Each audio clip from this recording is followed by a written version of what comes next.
بسم اللہ الرحمن الرحیم۔ میاں وائس کے معزز دوستو السلام علیکم۔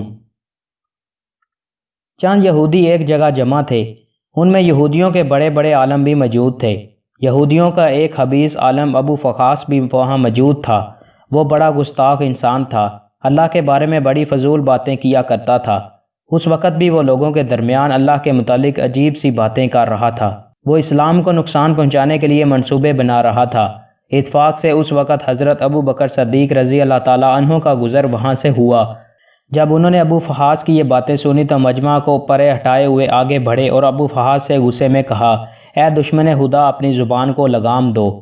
ابو فخاص یہ سن کر حضرت ابو بکر صدیق رضی اللہ تعالیٰ عنہ کی طرف پلٹا اور گستاخی سے بولا، مجھے خدا سے کوئی مطلب نہیں، میں کسی خدا کو نہیں مانتا، میں خدا کا محتاج نہیں ہوں۔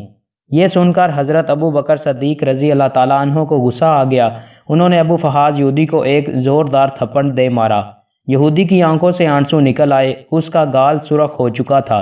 وہ اپنی تکلیف کو برداشت کرتے ہوئے حضرت ابو بکر صدیق رضی اللہ تعالیٰ عنہ کی شکایت لے کر رسول اللہ صلی اللہ علیہ وآلہ وسلم کی خدمت میں پہنچا اور کہا، محمد، آپ کے دوست ابو بکر نے میرے ساتھ بڑی زیادتی کی ہے، انہوں نے مجھے گال پر تھپڑ مارا ہے۔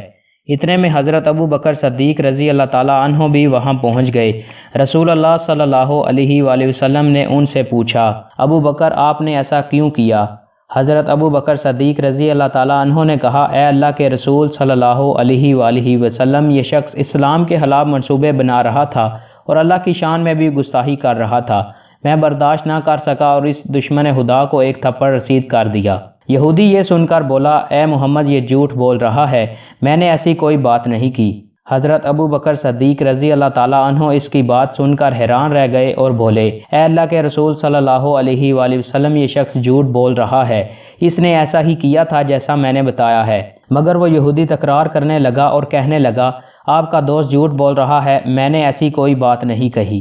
رسول اللہ صلی اللہ علیہ وآلہ وسلم اس کی بات سن کر خاموش ہو گئے۔ اس دوران اللہ تعالیٰ نے حضرت جبرائیل علیہ السلام کو وحی دے کر بھیجا اور اس یہودی کا بانڈا پھوڑ دیا۔ یہودی اپنے خلاف اللہ کی گواہی سن کر خاموش ہو گیا۔ اب اس کے پاس انکار کی کوئی صورت نہ تھی۔ اللہ تعالیٰ نے وحی میں فرمایا، بے شک اللہ نے سن لیا ہے ان لوگوں کا قول جنہوں نے یوں کہا کہ اللہ مفلس ہے اور ہم مالدار ہیں، ہم ان کے کہے ہوئے کو لکھ رہے ہیں اور ان کا انبیاء کو ناحق قتل کرنا بھی، اور ہم کہیں گے چکھو آگ کا عذاب۔ سورہ آل عمران۔ یوں اللہ تعالیٰ نے وحی کے ذریعے حضرت ابو بکر صدیق رضی اللہ تعالیٰ عنہ کے حق میں گواہی دی۔ یہودی اپنا سامنا لے کر وہاں سے چلا گیا۔ دوستو، اگر آپ کو یہ ویڈیو اچھی لگی ہے تو ویڈیو کو لائک کریں، دوستوں کے ساتھ شیئر کریں اور چینل کو سبسکرائب ضرور کریں۔ بہت شکریہ۔